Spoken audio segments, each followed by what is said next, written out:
ಬೆಂಗಳೂರಿನ ಈಜಿಪುರದಲ್ಲಿ ಕಳೆದ 10 ವರ್ಷಗಳಿಂದ ಫ್ಲೈಓವರ್ ಕಾಮಗಾರಿ ನಡೀತಾನೇ ಇದೆ. 4 ಮುಖ್ಯಮಂತ್ರಿಗಳು ಬದಲಾದರೂ ಕೂಡ ಈ ಮೇಲ್ಸೇತುವೆಗೆ ಮುಕ್ತಿ ಮಾತ್ರ ಸಿಗ್ತಾನೇ ಇಲ್ಲ. 2017ರಲ್ಲೇ ಈ ಕಾಮಗಾರಿ ಆರಂಭ ಆಗಿದ್ರು ಕೇವಲ 2.38 ಕಿಲೋಮೀಟರ್ ಮೇಲ್ಸೇತುವೆ ಕಟ್ಟೋದಕ್ಕೆ ಸಾಧ್ಯ ಆಗಿಲ್ಲ. ಈ ಬಗ್ಗೆ ಒಂದು ವರದಿ ಇದೆ, ಬನ್ನಿ ನೋಡೋಣ. 4 CM ಬದಲಾದರೂ ಈಜಿಪುರ ಫ್ಲೈಓವರ್ ಇನ್ನೂ ಮುಗಿದಿಲ್ಲ. 2017ರಿಂದ ಆರಂಭವಾದ ಮೇಲ್ಸೇತುವೆ ಬಟ್ ಇದುವರೆಗೂ ಮುಗಿದಿಲ್ಲ. 9 ವರ್ಷ ಆಯಿತು. 2026ಕ್ಕೆ ಬಂದಿದ್ದೇವೆ, ಮೇ ತಿಂಗಳಿಗೆ ಬಂದಿದ್ದೇವೆ. ಯಾಕಂದರೆ ಇದೇ ವರ್ಷ ಜೂನಲ್ಲಿ ಉದ್ಘಾಟನೆ ಆಗುತ್ತೆ ಅಂತ ಹೇಳಿದರು.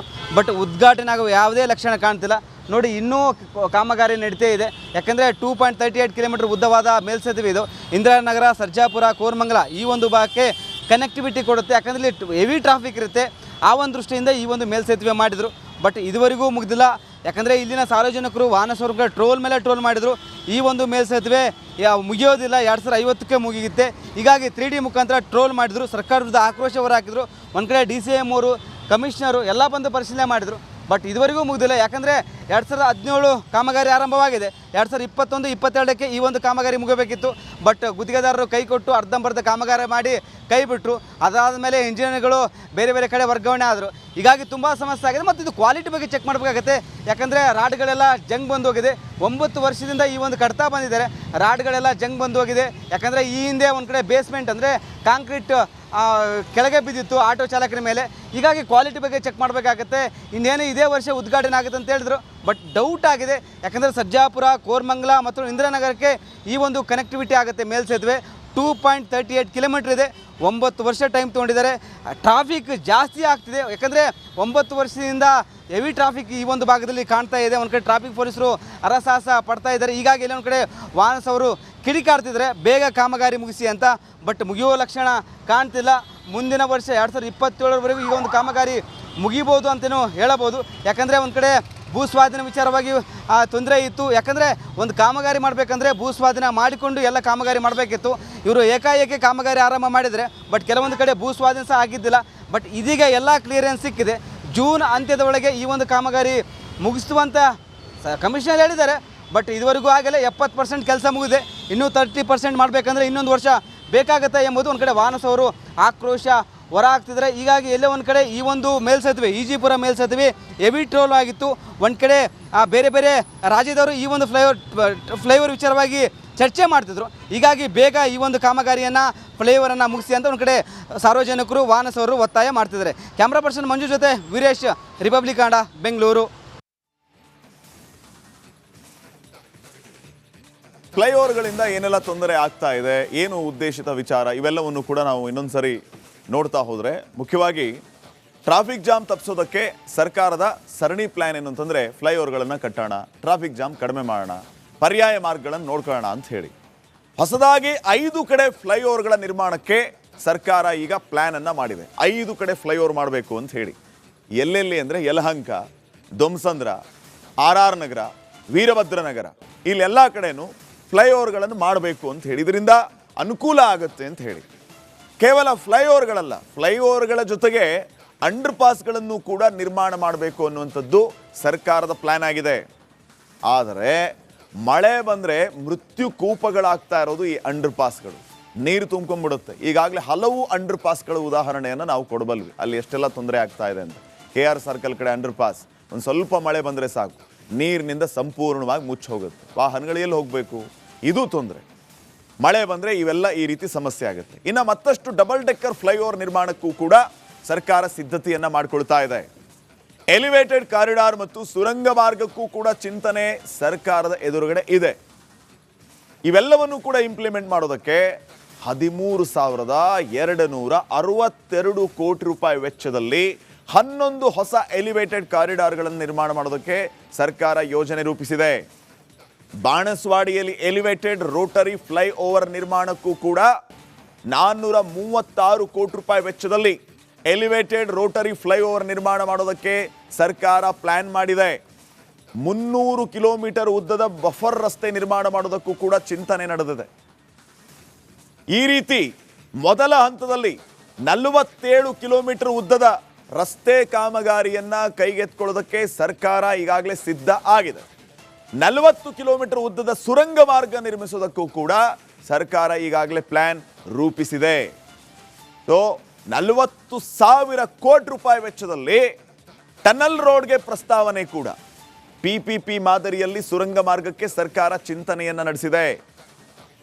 ಸೊ ಯಾವ ರೀತಿ ಇದು ಕಾರ್ಯಗತ ಆಗುತ್ತೆ, ಯಾವ ರೀತಿ ಸರ್ಕಾರ ಇದನ್ನು ಯೋಜನೆ ಜಾರಿಗೊಳಿಸುತ್ತೆ ಅನ್ನುವಂಥದ್ದು ಸದ್ಯಕ್ಕಿನ ಪ್ರಶ್ನೆ ಇದೆ. PPP ಮಾದರಿಯಲ್ಲಿ ರಸ್ತೆ ಮಾಡಿದರೆ ವಾಹನ ಸವಾರರಿಗೆ ಟೋಲ್ ವಿಧಿಸುವಂಥ ಕೆಲಸ ಆಗುತ್ತೆ. 16.6 ಕಿಲೋಮೀಟರ್ ಸಂಚರಿಸೋದಕ್ಕೆ ಕಾರಿಗೆ 330 ರೂಪಾಯಿ ಟೋಲನ್ನು ಕಟ್ಟಬೇಕಂತೆ ವೀಕ್ಷಕರೇ, 330 ರೂಪಾಯಿ. ಸುರಂಗ ಮಾರ್ಗ ಬಡ ಮತ್ತು ಮಧ್ಯಮ ವರ್ಗಕ್ಕೆ ಖಂಡಿತವಾಗೂ ಕೂಡ ಹೊರೆಯಾಗುತ್ತೆ.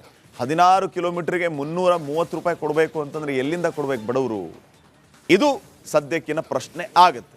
ನೋಡೋಣ, PPP ಮಾದರಿಯಲ್ಲಿ ಸರ್ಕಾರ ಇದನ್ನು ಯೋಜನೆ ಜಾರಿಗೆ ತಂದರೆ ಜನರಿಗೆ ತೊಂದರೆ ಆಗುತ್ತೆ. ಸೊ ಯಾವ ರೀತಿ ಯೋಜನೆ ಸರ್ಕಾರ ರೂಪಿಸುತ್ತೆ ಕಾದ್ ನೋಡೋಣ. ಬೆಂಗಳೂರಿನ ಈಜಿಪುರದಲ್ಲಿ ಕಳೆದ 10 ವರ್ಷಗಳಿಂದ ಫ್ಲೈಓವರ್ ಕಾಮಗಾರಿ ನಡೀತಾನೇ ಇದೆ. 4 ಮುಖ್ಯಮಂತ್ರಿಗಳು ಬದಲಾದರೂ ಕೂಡ ಈ ಮೇಲ್ಸೇತುವೆಗೆ ಮುಕ್ತಿ ಮಾತ್ರ ಸಿಗ್ತಾನೇ ಇಲ್ಲ. 2017ರಲ್ಲೇ ಈ ಕಾಮಗಾರಿ ಆರಂಭ ಆಗಿದ್ರು ಕೇವಲ 2.38 ಕಿಲೋಮೀಟರ್ ಮೇಲ್ಸೇತುವೆ ಕಟ್ಟೋದಕ್ಕೆ ಸಾಧ್ಯ ಆಗಿಲ್ಲ. ಈ ಬಗ್ಗೆ ಒಂದು ವರದಿ ಇದೆ, ಬನ್ನಿ ನೋಡೋಣ. 4 CM ಬದಲಾದರೂ ಈಜಿಪುರ ಫ್ಲೈಓವರ್ ಇನ್ನೂ ಮುಗಿದಿಲ್ಲ. 2017ರಿಂದ ಆರಂಭವಾದ ಮೇಲ್ಸೇತುವೆ, ಬಟ್ ಇದುವರೆಗೂ ಮುಗಿದಿಲ್ಲ. 9 ವರ್ಷ ಆಯಿತು.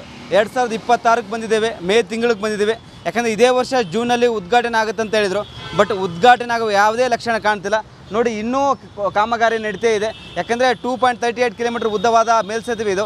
ಇಂದಿರಾನಗರ, ಸರ್ಜಾಪುರ, ಕೋರಮಂಗಲ ಈ ಒಂದು ಭಾಗಕ್ಕೆ ಕನೆಕ್ಟಿವಿಟಿ ಕೊಡುತ್ತೆ. ಯಾಕಂದರೆ ಇಲ್ಲಿ ಹೆವಿ ಟ್ರಾಫಿಕ್ ಇರುತ್ತೆ.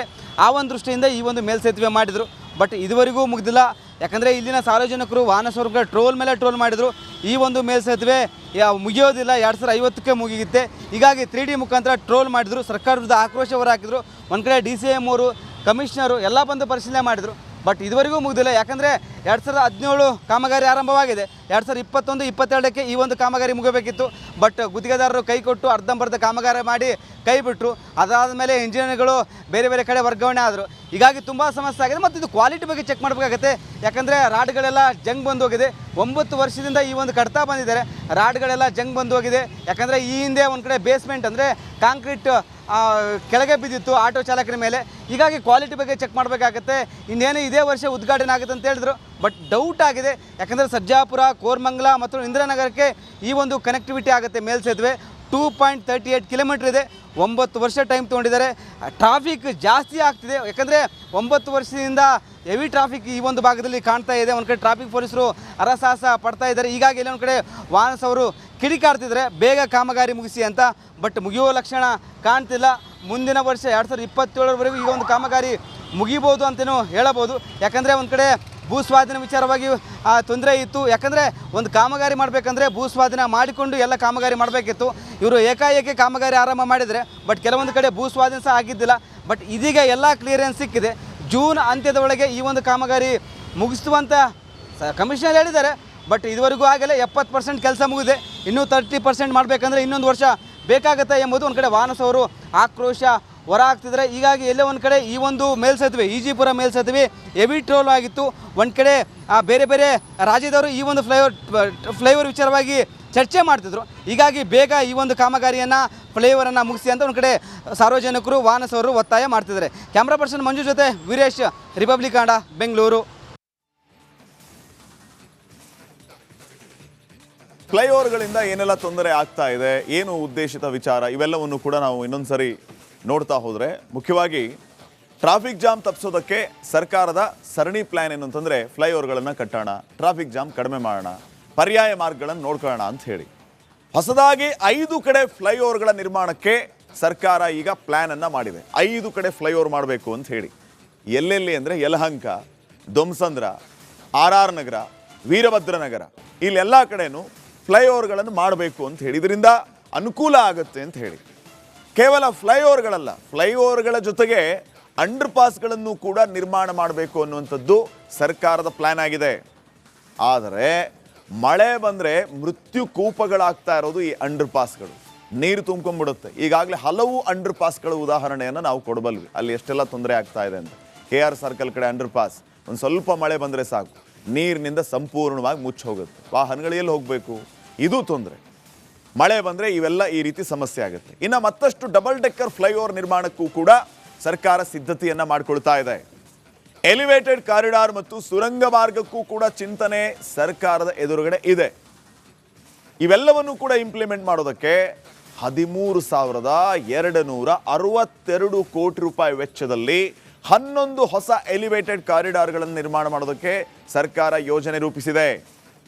ಬಾಣಸ್ವಾಡಿಯಲ್ಲಿ ಎಲಿವೇಟೆಡ್ ರೋಟರಿ ಫ್ಲೈ ಓವರ್ ನಿರ್ಮಾಣಕ್ಕೂ ಕೂಡ 436 ಕೋಟಿ ರೂಪಾಯಿ ವೆಚ್ಚದಲ್ಲಿ ಎಲಿವೇಟೆಡ್ ರೋಟರಿ ಫ್ಲೈ ಓವರ್ ನಿರ್ಮಾಣ ಮಾಡೋದಕ್ಕೆ ಸರ್ಕಾರ ಪ್ಲಾನ್ ಮಾಡಿದೆ. 300 ಕಿಲೋಮೀಟರ್ ಉದ್ದದ ಬಫರ್ ರಸ್ತೆ ನಿರ್ಮಾಣ ಮಾಡೋದಕ್ಕೂ ಕೂಡ ಚಿಂತನೆ ನಡೆದಿದೆ. ಈ ರೀತಿ ಮೊದಲ ಹಂತದಲ್ಲಿ 47 ಕಿಲೋಮೀಟರ್ ಉದ್ದದ ರಸ್ತೆ ಕಾಮಗಾರಿಯನ್ನ ಕೈಗೆತ್ತಿಕೊಳ್ಳೋದಕ್ಕೆ ಸರ್ಕಾರ ಈಗಾಗಲೇ ಸಿದ್ಧ ಆಗಿದೆ. 40 ಕಿಲೋಮೀಟರ್ ಉದ್ದದ ಸುರಂಗ ಮಾರ್ಗ ನಿರ್ಮಿಸೋದಕ್ಕೂ ಕೂಡ ಸರ್ಕಾರ ಈಗಾಗಲೇ ಪ್ಲಾನ್ ರೂಪಿಸಿದೆ. ಸೊ 40,000 ಕೋಟಿ ರೂಪಾಯಿ ವೆಚ್ಚದಲ್ಲಿ ಟನಲ್ ರೋಡ್ಗೆ ಪ್ರಸ್ತಾವನೆ ಕೂಡ, PPP ಮಾದರಿಯಲ್ಲಿ ಸುರಂಗ ಮಾರ್ಗಕ್ಕೆ ಸರ್ಕಾರ ಚಿಂತನೆಯನ್ನು ನಡೆಸಿದೆ. ಸೊ ಯಾವ ರೀತಿ ಇದು ಕಾರ್ಯಗತ ಆಗುತ್ತೆ, ಯಾವ ರೀತಿ ಸರ್ಕಾರ ಇದನ್ನ ಯೋಜನೆ ಜಾರಿಗೊಳಿಸುತ್ತೆ ಅನ್ನುವಂಥದ್ದು ಸದ್ಯಕ್ಕಿನ ಪ್ರಶ್ನೆ ಇದೆ. PPP ಮಾದರಿಯಲ್ಲಿ ರಸ್ತೆ ಮಾಡಿದರೆ ವಾಹನ ಸವಾರರಿಗೆ ಟೋಲ್ ವಿಧಿಸುವಂಥ ಕೆಲಸ ಆಗುತ್ತೆ. 16.6 ಕಿಲೋಮೀಟರ್ ಸಂಚರಿಸೋದಕ್ಕೆ ಕಾರಿಗೆ 330 ರೂಪಾಯಿ ಟೋಲನ್ನು ಕಟ್ಟಬೇಕಂತೆ ವೀಕ್ಷಕರೇ, 330 ರೂಪಾಯಿ. ಸುರಂಗ ಮಾರ್ಗ ಬಡ ಮತ್ತು ಮಧ್ಯಮ ವರ್ಗಕ್ಕೆ ಖಂಡಿತವಾಗೂ ಕೂಡ ಹೊರೆ ಆಗುತ್ತೆ. 16 ಕಿಲೋಮೀಟರ್ಗೆ 330 ರೂಪಾಯಿ ಕೊಡಬೇಕು ಅಂತಂದ್ರೆ ಎಲ್ಲಿಂದ ಕೊಡಬೇಕು ಬಡವರು? ಇದು ಸದ್ಯಕ್ಕಿನ ಪ್ರಶ್ನೆ ಆಗುತ್ತೆ. ನೋಡೋಣ, PPP ಮಾದರಿಯಲ್ಲಿ ಸರ್ಕಾರ ಇದನ್ನ ಯೋಜನೆ ಜಾರಿಗೆ ತಂದ್ರೆ ಜನರಿಗೆ ತೊಂದರೆ ಆಗುತ್ತೆ. ಸೊ ಯಾವ ರೀತಿ ಯೋಜನೆ ಸರ್ಕಾರ ರೂಪಿಸುತ್ತೆ ಕಾದ್ ನೋಡೋಣ.